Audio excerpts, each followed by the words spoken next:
لەسەر ئەو حاڵەتانە نیاز دێگەیی سەرۆکی لقی هەولێری یەکێتی زانایانی کوردستان لە هەولێرەوە لەگەڵمان دەبێت. ئەم کاتت باش مامۆستا نیاز،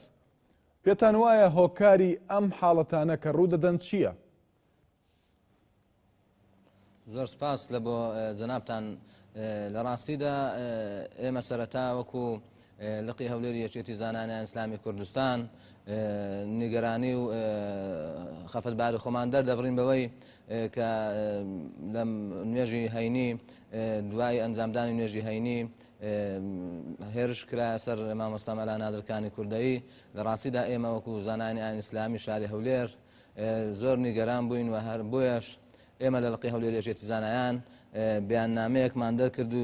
ئیدانەی ئەو کارەمان کرد، هیوامان خواستی ئەو کارە زایشتر دووبارە نەبیتەوە و داوامان کردووە لە دەستگا پەیوەنددارەکان هەرچی زووە بە دوای ئەو کێشەی دابچن بۆ ئەوەی ئەنجامەکەی بۆ ڕایگشتیوە بۆ زانایانی ئاینی و بۆ ئێمەمانان وەکو لقی هەولێری یەکێتی زانایان ئاشکرا بکرێت. یعنی لە ئێستادا واشیکردنەوەی بۆ کراوە ئەم حاڵەتەی دوێنێ کە ئەمە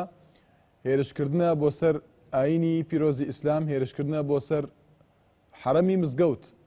ئێوە چۆن لێکی دەدەنەوە؟ لە ڕاستیدا ئێمە وەکو لقی هەولێر لە بیاننامەکەش ئاماژەمان پێدایە لە مێژووی ئێمە وەکو میلەتی کورد هەمیشە مزگەوت و زانای ئاینی مێزەر بەسەر ڕێز و احترامی تایبەتی خۆی هەبوو ناو کۆمەڵگای ئێمە. بۆیە کاتێک کە لە کۆمەلگا یان لە مزگەوت یان لە هەر شوێنێک بێڕێزیەک بەرامبەر بە زانای ئاینی بکرێ ئێمە بە سوکایەتی دەبینین و پێویستە هەرچی زووە دەستگا پەیوەنددارەکان بە دووادارچوونەکانیان سڕتر بکەنەوە بۆ ئەوەی ئەنجامدرانی ئەو کارە ئاشکرا بکرێن و ئێمە دەمانەوێت بەڕاستی شکۆی مزگەوت لە کەدار نەبێ. پێویستی سەرشانی هەموو لایەکە، هەم خۆمان وەکو زانایانی ئاینی، هەم هاوڵاتیان و هەم حکوومەت و هەم لایەنە سیاسیەکان و هەم ڕێکخراوەکانی کۆمەڵگەی مەدەنی واجبی سەرشانی هەموو دانیشتوانی هەرێمی کوردستانە بە حیزب و حکوومەتەوە شکۆی مزگەوت و زانای ئاینی لە شوێنی خۆی بمینیتەوە، چونکە وەکو پێشتر ئاماژەم پێدا زانای ئاینی لە ناو میلەتی ئێمە هەمیشە پێشەنگ بووە و قائید بووە، گوێی لە بۆ ڕاگیراوە، خەڵک بەڕێزەوە تەماشای کردیە. بەڵام لە ڕاستیدا ئێمە شەکو زانایانی ئاینی لە دۆخی ئێستاماندا دەبینین کە تەوەجوهاتی سیاسی چی بەسەر هاتووە، شەقام چۆن تەوزیع بووە. پێویستمانە ئێمە شەکو زانایانی ئاینی بتوانین لەو جێژاوەی کە دروست بووە هەم مزگەوت هەم خۆمان وەکو زانای ئاینی هەم گوێگرانمان کە گوێمان بۆ ڕادەگرن ڕزگار بکەین، بە شێوەیەک هەڵسوکەوت بکەین، تەعامل بکەین کە خزمەت بێ هەم بۆ کۆمەلگاکەمان و هەم بۆ ئاینمان هەم بۆ مزگەوتمان هەم بۆ قسەکانی تۆ وەکو وابێت. یعنی مەبەست ئەوەیە هەڵسوکەوتی زانایان یاخود هەڵسوکەوتی وتاربێژەکان ئێستا بۆتە هۆکارێک بۆ ئەم حاڵەتانە بە تایبەتی حاڵەتەکەی دوێنێش؟ دەزانی ئەو قسانەی من لەوە دێ بەڕاستی ئەمڕۆ ئێوارە کەناڵی NRT بەڕێز داوەتی هەندێک زاناتان کردبوو کە قسەیان لەسەر بابەتەکەی مامۆستا مەلا نادر دەکرد. زۆر ئێمەی نیگەران کرد ئێمەی زانایانی ئاینی کاتێک قسە دەکەین بە نەفەسێکی توند یان بە نەفەسێکی لایەنداری بۆ سیاست یان بۆ حیزب. من ئەگەر زانای ئاینی بم مەفروزە نوێنەری ئیسلام بم، نوێنەری هیچ لایەنێک سیاسی نەبم. پێویستە من وەکو زانایەکی ئاینی نەکەومە ژێر کاریگەری هیچ تەوژمێکی سیاسی، چونکە هیچ تەوژمێکی سیاسی لە کوردستان هەر تەوژمەی بۆ خۆی دەیەوێت لە مەسلحەتی خۆی لە بەرژەوەندی خۆی برەو بدا، بە تایبەت خزمەت بە نەهجی من ناکە. بۆیە ئەو بەڕێزانە کە ئێوە لە ڕاستیدا ئێوەش کە ئەو مامۆستایانتان بان کردی بوو دەبوایە تەوازونێکتان ڕاگرت بواە نوێنەری ڕاستەقینە و شەرعی زانایانی ئاینی ئیسلامی لە هەرێمی کوردستان یەکێتی زانایانە کە هیچ نوێنەر یەکێتی زانایان لەو بەرنامەیە میوانداری نەکرابوو بۆ ئەوەی ئێمە لە ڕاستیدا چۆن لە ڕابردوو نوێنەرایەتە ڕاستەقینەی زانایانمان کردیە لە کاتی کێشە و گیر و گرفتەکان ئێمە لەسەر خەت بووینە، ئێمە داکۆچی کار بووینە لە گرفتی زانایان. پێشەوەی پرسیارەکەم بکەم، ینی دەکرێت ئەوە ڕوونکەینەوە NRT دیارە تەوەجوهی نییە بەڵکو تەنها بۆچوونی هەموو لایەنەکان وەردەگرێت و جەنابەت کە ئێستا میوانی پانۆرامایی هەواڵەکانی ئەمە خۆی بۆ خۆی پاراستنی و هاوسەنگیەیە. ینی ئەوەی کە پەیوەندی هەیە بە حاڵەتی مامۆستا نادر کوردایی و ئاماژەی بۆ داوە کە ئەو سکاڵای تۆمار کردووە و دەڵێت ئەو کەسانی کە هێرشیان کردوتە سەری وەکو ئاسایش خۆیان ناساندووە، بەڵام لەو لاوە ئاسایش ئەمە ڕەت دەکاتەوە. ئێوە لەگەڵ کام بۆ چووندان بەپێی حاڵەتەکە کە ڕووی داوە؟ دەزانی ئێمە خۆم دوێنێ شەو بە تەلەفۆن قسەم لەگەڵ زانای مامۆستا مەلا نادرەکانی کوردایی کردیە و ئەمڕۆژ دوێنێ شەو بیاننامەکەمان ئامادە کرد و ئەوڕۆ بیاننامەکەمان بە دەستگاکان ڕاگەاندن بڵاو کردەوە. طبعاً ڕیوایەتی جۆرا جۆر هەیە، مامۆستا مەلا نادر بۆ ئێمەی باس کردیە و لە کەناڵەکان ڕاگەاندن باس کردیە، خەڵکی تر بە شێوەیەشتر باسی دەکات. جێڕانەوەکان لە ڕاستیدا متتەفق نین، بەڵام ئەوەی حەقیقەتە لە لای مامۆستا مەلا نادر ئەوەیە کە ئەو جێڕانەوەی مامۆستا دەبیتە بنەمایەک لە دەستگاکانی پەیوەندیدار لە ئاسایش، لە شورتا، لە مەحکەمە، قسە لەسەر ئەو لێدوان و لەسەر ئەو جێڕانەوەی مامۆستا مەلا نادر دەکرێت. بۆیە ئێمە دەبێت لە ڕاستیدا قسەشمان کردی لەگەر دەستگاکانی پۆلیس، لەگەر ئاسایش، دەبێت بە داسوونی جددی بکرێت ئەم حالەتە دووبارە نەبیتەوە. وەکو پێشتر ئاماژەم پێدا چکە زۆر شتێکی ناشیا و ناڕێکە بەڕاستی لە پایتەختی هەرێمی کوردستان کاتێکە ئێمە ببینین مزگەوت یان زانایەکی ئاینی لەشکۆی بدرێت یان کارش نەخوازراوی بەرامبەر بکرێت، بەڕاستی جێگای نیگەرانیەوە ئێمە زۆر بەجددی لەسەر ئەو کەیسە دەوەستین. بەڵام لە هەمان کاتیشدا وەکو پێشتر ئاماژەم پێدا پێویستە ئێمەش وەکو زانایانی ئاینی لە دۆخی ئێستا هەستیارانە معاملە بکەین، چونکە لە ڕاستیدا لە هەولێر زیاتر لە 250 مزگەوت وتار تێدا دەخوێندرێتەوە. ئەوەی کە دەرحەق بە مامۆستا مەلا نادر کرایە دەرحەق بە هەموو زانایانی شاری هەولێر کرا. مامۆستا نیاز ئەگەر ئێوە لەگەڵ ئەوەن کە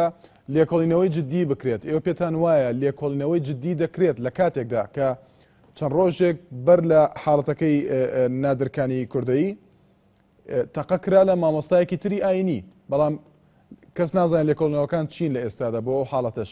پێتان وایە لێکۆڵینەوەی جددی دەکرێت؟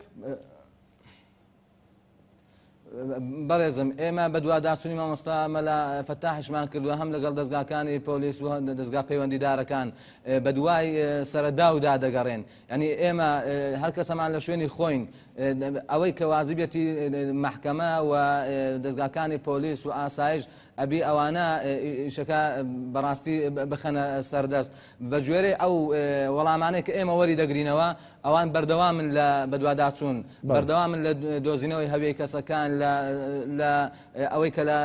لە ئیشەکەدا بووە ئەوەی کارەکەی ئەنجامدا. بەڕاستی ئێمە نەپساوینەوە بەردەوامیش دەبین، نەک تەنیا لە بۆ مامۆستا مەلا نادر و ئەو مامۆستای پێشتر، بۆ هەر زانایەکی ئاینی هەر کەسێک گرفتی لەگەر دروست بکات، حکوومەت بیت یان خەڵک بیت یان دەست ڕۆیشتوویەک بی، ئێمە وەکو یەکێتی زانایان ئێمە خۆمان بە خاوەنی یەکەمی زانانی ئاینی دەزانین و ئێمە محامی و پارێزەری ڕاستەقینەیان دەبین و ئێمەش ئینشاءالله بە ئەنجامی دەگەیەنین. باشە لە ناوەڕاستی 2014 تا ئێستا بە تایبەتی لە پاش هاتنی داعشەوە ئێوە لەگەڵ لایەنەکانی تری ناو حکوومەت قسەی جددیتان هەبوو لەسەر وتاری هەینی لە مزگەوتەکاندا، ینی ژمارەیەکت خستە ڕوو بە تایبەتی ئەوەی کە پەیوەندی هەیە بە مزگەوتەکان لە هەولێر وتاربێژەکان ژمارەیان، ینی تا ئێستا بۆ باس لەوە دەکرێت کە ینی ئێوە ڕەخنەتان هەیە لە وتاری هەینی هەندێک لە وتاربێژەکان، ینی هێشتا شتێک هەیە لە دەرەوەی ڕێنمایەکان کە ئێوە ڕەخنەتان لێ هەبێت لە ناو وتارەکاندا؟ دەزانی بەڵێ ئێمە وەکو پێشش ئاماژەم پێیدا ئێمە لە دۆخێکی هەستیاردا دەژین، ینی هەمومان دەزانین ئەو خەڵکەکە ئێستا من لەسەر شاشە دەبینی باش لە ئەو پەیامەی من تێدەگا لە کوردستان بەداخەوە سراعێکی قوڵی سیاسی لە نێوان لایەنە سیاسیەکان هەیە، کاتێک سراعەکان قوڵ دەبیتەوە زۆر جاران بەداخی گرانەوە هەست دەکەی کە بەشێک لە زانایانی ئاینی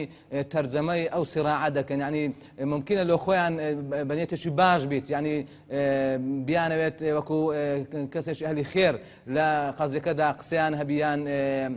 هەنگاو بنێنیان هەڵوێز دەرببڕن بەس لە نەتیجەدا ئەو خێرا و ئەو هەڵوێستا و ئەو قسانی ئەو دەیکات دەچیتە سەبەتێکی لایەنی سیاسی بە قازان بە بۆلایەنێکی سیاسی دەگەڕێتەوە. ئەو حاڵەتانە تا ئێستا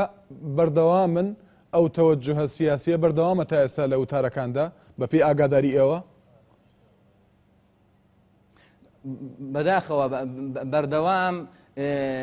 کاریگەری دۆخی سیاسی و بەردەوام کاریگەری لایەنە سیاسیەکان لەسەر سەرجەم توێژەکانی کۆمەلگا دەبینرێن بەڵام پێویست بوو زانایانی ئاینی ئێمە وەکو زانای ئاینی خۆمان بپارێزین لەو کاریگەریانە چونکە وەکو پێش ئاماژەم پێدا وەڵامەکەی جەنابەتەوەی کە بەردەوامە ئەو شێوازە وتارانە بەڵێ بە دڵنیاییەوە بەردەوامە ئێوە ئاگاتان لێتی هەموو وتارەکان ئاگاتان لێتی بەوردی مامۆستا نیاز من قسە لەسەر وتار ناکەم بەڕێزم قسە لەسەر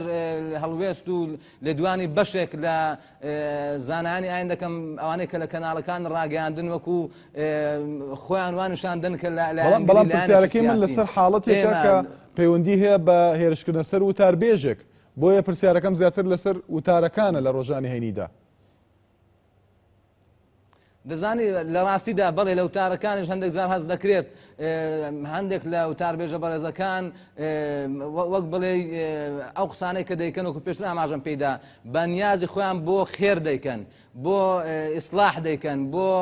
چاکە خوازی دەیکەن بەڵام لە نەتیجەدا بە قازانج دەگەڕێتەوە بۆ سەبەتەی لایەنێکی سیاسی و لە نەتیجەدا لایەنێکی بەرامبەر بە دژایەتیکردن بۆ خۆی حیساب دەکات وای حیساب دەکات کە ئەو قسانەی ئەو مامۆستا بەڕێزە دەیکات لە دژایەتیکردنیەتی یان وای بۆ لێک دەداتەوە کە ئەو مامۆستایە کە لە وتاری هەینی ئەو مەوزوعی ورژاندیە تەوجیه کرابن لایەنێکی سیاسی بۆیە جارێشت دووباتی دەکەمەوە. مامۆستا نیاز وتارەکانی مامۆستا نادرکانی کوردەیی یعنی وا لێک دراوەتەوە بۆیە هێرشی کرایە سەر ئەگەر ئێوە ئاگاتانە وتارەکانی ناوبراو بێت دەزانی ئەمن وتارەکان مامۆستا نادرم گوێبیست نەبوویمە و